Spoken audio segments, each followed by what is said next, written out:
बिस्मिल्लाहिर्रहमानिर्रहीम। अस्सलाम वालेकुम डियर स्टूडेंट्स। प्रेपोजिशन की टेस्ट 4 की डिस्कशन के साथ आपकी खिदमत में हाजिर। पहला क्वेश्चन है जी हमारा, ही वॉज चार्ज्ड। अब चार्ज के साथ जो हमारे चार ऑप्शन हैं वो हैं ऑफ, विद, एट और इन। आगे है मर्डर। चार्ज का मतलब होता है इल्ज़ाम लगाना, और इसमें चार्ज के साथ विद की प्रेपोजिशन आया करती है। आमतौर पर ऐसा होता है कि इल्ज़ाम लगाने के लिए तीन वर्ड्स इस्तेमाल किए जाते हैं। चार्ज है, एक्यूज़ है और ब्लेम है।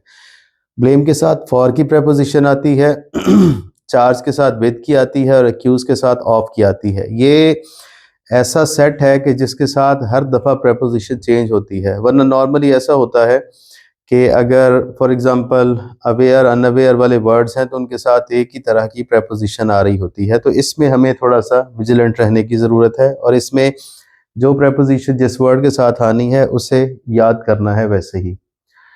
डू यू बिलीव इन गोस। अब यहाँ पर ये जो आ रहा है डू यू बिलीव इन गोस, अब इसमें हमने, या गोस्ट जैसा भी आ जाए, अब इसमें बिलीव इन होता है। बिलीव इन का मतलब होता है किसी चीज़ की एग्जिस्टेंस पर यकीन रखना। When the bull ran dash me I jumped dash the fence. अब इसमें डबल प्रेपोजिशन है, यहाँ आपको पेयर चुनना पड़ेगा। इसका मतलब ये हुआ कि जब आपने रैन के बाद वाली प्रेपोजिशन और मी से पहले वाली प्रेपोजिशन चुननी है, चूज करनी है, तो आपको ये भी देखना पड़ेगा कि जंप के साथ और फेंस के साथ भी वो सूट करे। तो आमतौर पर जब जंप के लिए प्रेपोजिशन चूज की जाती है तो देखा जाता है कि जंप के आगे, जो प्रेपोजिशन के आगे हमारा नाउन होगा, जो उसका ऑब्जेक्ट होगा, वो क्या होगा। अगर वो फेंस है तो जंप किया जाएगा ओवर द फेंस, और अगर फॉर एग्जांपल वॉल होती तो ओवर द वॉल भी हो सकता है, डाउन द वॉल भी हो सकता है, ऑफ द वॉल भी हो सकता है। ठीक है, अब यहाँ पर जंप द फेंस है, चुनाचे हमने ये देखना है कि ओवर द फेंस वाली प्रेपोजिशन ठीक होगी, और वो हमारे पास सिर्फ एक है जो बाद में है। और उसके बाद पहले जरा देखिए, when the bull ran towards me, तो यहाँ पे टुवर्ड्स और ओवर वाला जो पेयर है वो हमारा ठीक होगा। चार्ली ऑप्शन हमारा सही ऑप्शन है। उसके बाद है जी we stayed at the Ritz Carlton hotel. अब यहाँ स्टे एट होता है, स्टे जो होता है वो आप हमेशा एट करते हैं। उसके बाद है जी dash the years things got better. अब यहाँ ओवर द ईयर्स है, क्योंकि अबाउट द ईयर्स का यहाँ कोई चांस नहीं है। इन द ईयर्स नहीं हो सकता, ऑफ द ईयर्स नहीं हो सकता। ओवर द ईयर्स का मतलब होता है with the passage of the time. फिर आगे है जी who is that boy in, या डैश या विद या कोई भी जो भी प्रेपोजिशन होगी, ब्लैक जैकेट। अब यहाँ पर उसके मलबूस की, उसके ड्रेस की बात हो रही है, तो इन ब्लैक जैकेट आएगा। अगर हम ये कहते हैं विद ब्लैक जैकेट, इसका मतलब ये भी हो सकता है कि उसने हाथ में उठाई हुई है, और अगर इन ब्लैक जैकेट हम कह रहे हैं तो इसका मतलब है उसने पहनी हुई है। Did you try looking at the door और डैश द कबर्ड। अब यहाँ एट भी हमने, या इन या बिहाइंड, जो भी है वो देखना है, और साथ में हमने फिर कबर्ड से पहले की प्रेपोजिशन भी चूज करनी है। यहाँ भी पेयर है। देखें, दरवाजा मतलब डिड यू ट्राई लुकिंग। अब लुकिंग के बाद क्या लुकिंग एट द डोर हो सकता है? अगर हो सकता है, ठीक है, हो सकता है, तो फिर कबर्ड का क्या यहाँ पर काम होगा कि दरवाजे की सिर्फ तरफ देखा और कबर्ड में झांका? ऐसा नहीं होता, किसी चीज को तलाश करना हो तो फिर आप ये देखेंगे अंडर द डोर हो सकता है। नहीं जी, अंडर द डोर नहीं हो सकता। अच्छा जी, बिहाइंड द डोर हो सकता है, या हो सकता है एट द डोर। ठीक है, अब यहाँ पर इन द डोर नहीं हो सकता, लिहाजा कबर्ड के साथ ओवर नहीं आ सकता। हम क्या करेंगे, हम यहाँ पर चूज करेंगे बिहाइंड द डोर और इन द कबर्ड। मतलब कोई चीज तलाश अगर कर रहा है, did you try looking behind the door और इन द कबर्ड। ठीक है, अब आगे बढ़ते हैं नंबर 8 पे। आफ्टर हैविंग टी ही सेटल्ड हिमसेल्फ।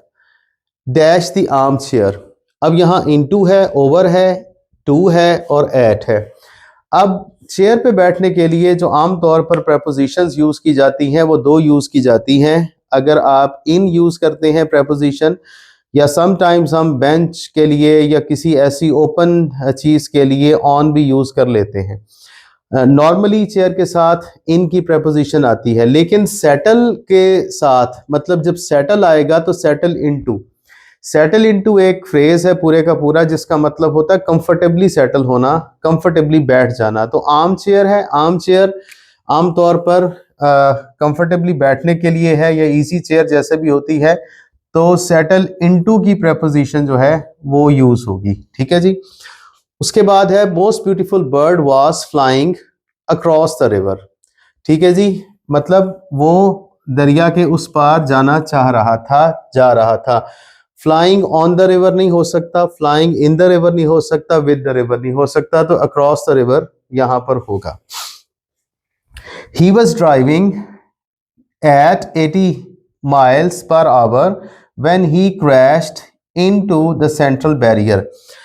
अब यहां पर दो prepositions हैं, एक यहां पर आएगी at, drive eight, driving eight, running at. जब माइल्स पर आवर हो तो आमतौर पे स्पीड के लिए एट यूज किया जाता है।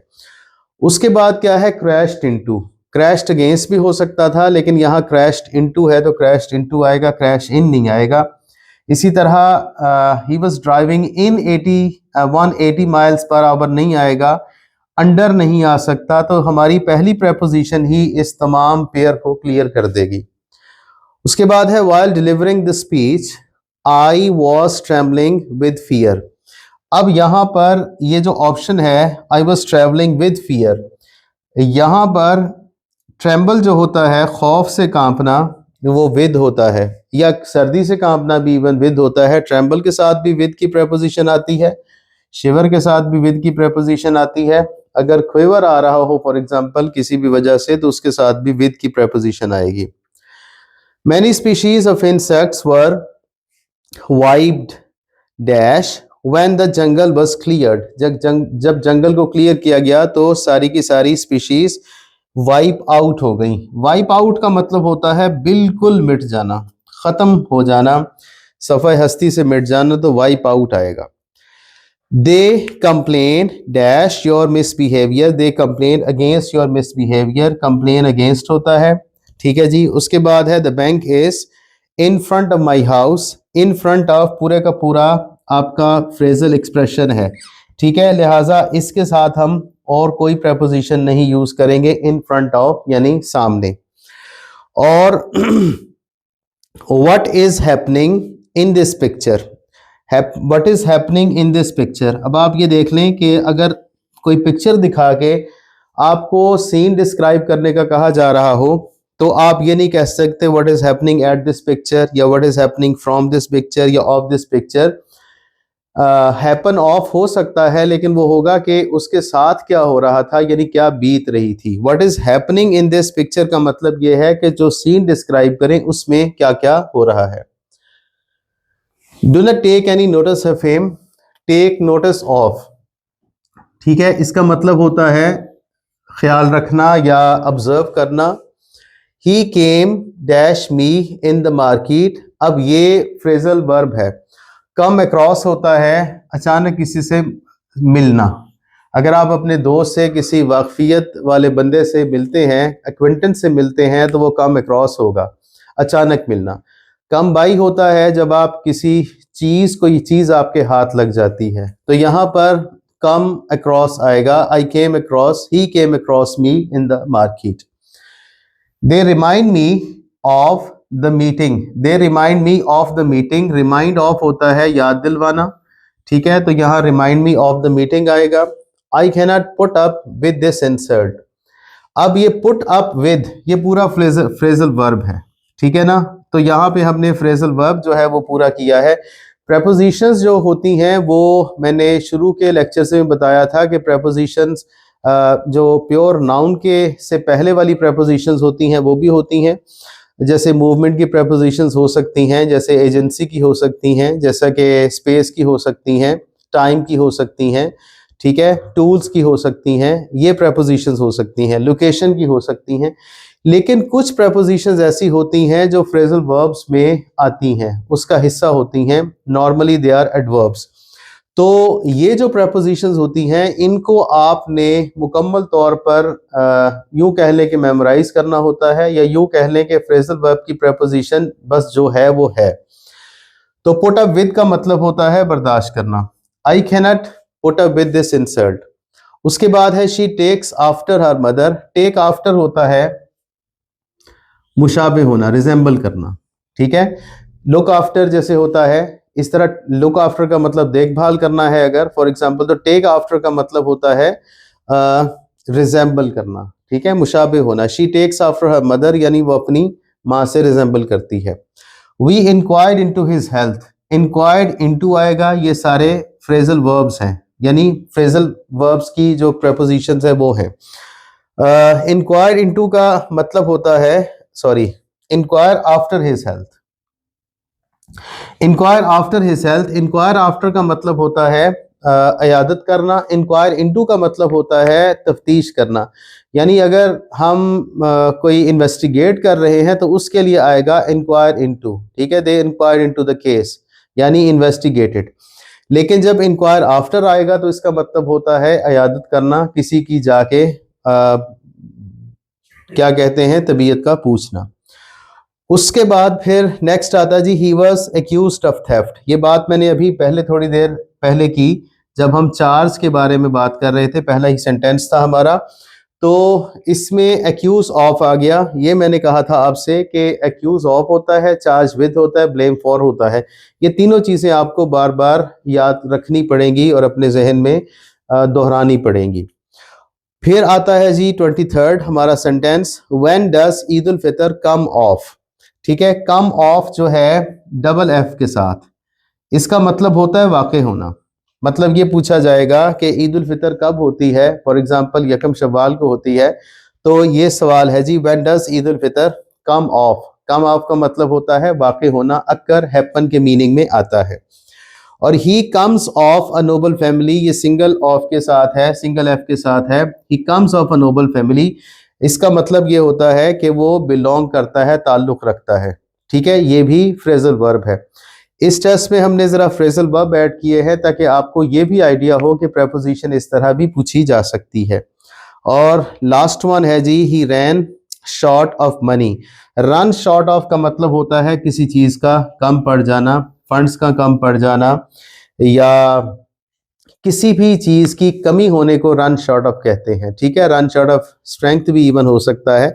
ही रैन शॉर्ट ऑफ मनी, उसकी जो रकम है वो कम पड़ गई।